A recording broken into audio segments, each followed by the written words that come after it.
Hello guys, welcome back to my YouTube channel. आप लोगों को अरे कहना क्या चाहते हो? पता तो चल ही गया होगा कि आज का वीडियो कितना इंपॉर्टेंट होने वाला है। तो वीडियो को स्किप मत कीजिएगा और लास्ट वाला सबसे इंपॉर्टेंट है तो उसको भी स्किप मत कीजिएगा। तो चलिए वीडियो स्टार्ट करते हैं बिना किसी फालतू बकबक किए। चलो भाई, देखो अब मैं क्या करूं।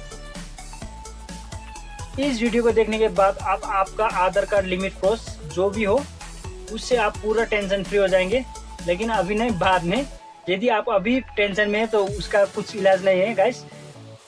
यदि आप आधार कार्ड करेक्शन या फिर एनरोल कर रहे हैं तो उससे पहले आपको इन 3 चीज को ध्यान देके करना है। यहाँ पे मैं स्टेप बाय स्टेप बताने वाला हूँ, तो वीडियो को एकदम लास्ट तक देखिए। पॉइंट नंबर 1 पे हम एज कैलकुलेशन के बारे में बात करेंगे ताकि बाद में आप किसी भी प्रॉब्लम में ना पड़े। एज कैलकुलेशन कैसे करते हैं वो मैं आज इसी वीडियो में बताऊंगा। तो एज कैलकुलेशन के लिए क्या करना है, जब आप आधार कार्ड एनरोल करना चाहते हैं तो आपको सबसे पहले बर्थ सर्टिफिकेट बनाना पड़ता है। तो बर्थ सर्टिफिकेट बनाते समय आपको एज कैलकुलेट करके डालना है।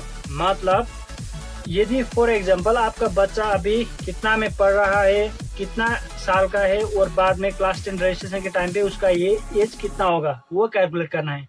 मैं आप लोगों को एक ऐसा एग्जांपल दूंगा जिसकी मदद से आप एज कैलकुलेट करना सीखेंगे। हमारे मतलब आपको मत सिखा।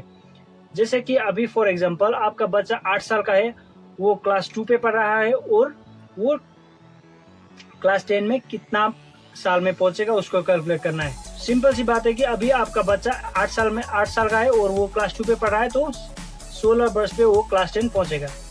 तो उसी हिसाब से करना है कि आपका बच्चा 15 से 18 के बीच में हो। मतलब जब आप रजिस्ट्रेशन करते हैं, ठीक है, समझ गया। आपका बच्चा 15 to 18 है तो 15 to 18 के बीच में है तो बोर्ड वाले कुछ नहीं करेंगे। यदि आपका बच्चा 15 से बिलो है या फिर 18 के बाद का है तो आप बोर्ड है वो अपने आप ऐसे तुक्के पे डाल देते हैं। गलती से इसी बीच में आपने करेक्शन किया है तो आप फंस गए गाइस, तो डूब गए।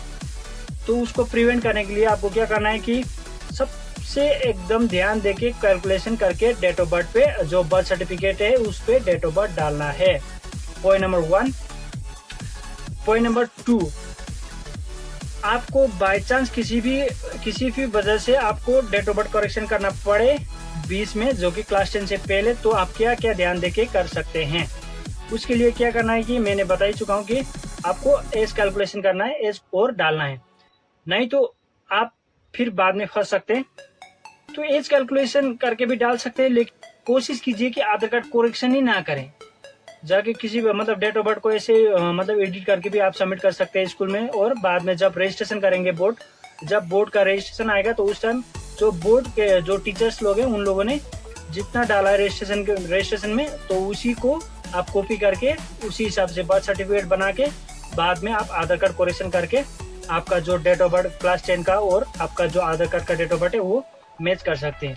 अभी के टाइम पे क्या हो रखा है कि बहुत सारे ऐसे स्टूडेंट हैं जो ऐसे तुक्के पे डेट ऑफ बर्थ बीच में करेक्शन कर दिए और बाद में जो क्लास 10 बोर्ड है वो उसने अलग डाल दिया और अभी ऊपर नीचे हो रहा है।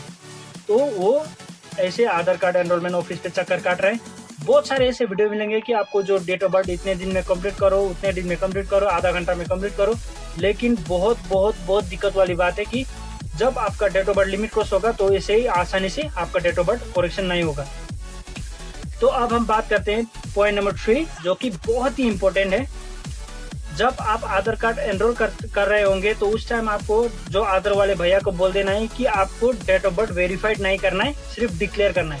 क्या आपको बात समझ नहीं आया होगा कि डिक्लेयर क्या है और वेरीफाइड क्या है। मैं आप लोगों को पूरा डिटेल्स में बताऊंगा। डिक्लेयर मतलब आपका जो आधार कार्ड जब आएगा पोस्ट के थ्रू उस आधार में आपको सिर्फ साल ही दिखने को मिलेगा, जो कि 2000 कितना है वो सिर्फ साल आएगा। जब आप वेरीफाइड कर देते हैं तो उस पर आपको पूरा मतलब तारीख, महीना और साल, मतलब कि डेट, मंथ और ईयर सब तीनों एक ही मतलब आएंगे। जब आप वेरीफाइड कर देते हैं तो आपका लिमिट एक ही बार रहेगा। डिक्लेयर कर देते हैं तो आपको डेट ऑफ बर्थ का करेक्शन 2 लिमिट मिलेगा। डिक्लेयर कर देते हैं तो बाद में आपको वेरीफाइड करना होता है, तो उस टाइम आप थोड़ा बहुत चेंज कर सकते हैं। फॉर एग्जाम्पल आपने 2016 डाला है तो 2017 को करके आप वेरीफाइड कर सकते हैं। उतना करने के बाद फिर भी आपको एक चांस मिलेगा कि यदि आप वेरीफाइड कर देते तो आपको बाद में, यदि आपने बीच में एक बार करेक्शन किया तो फिनिश।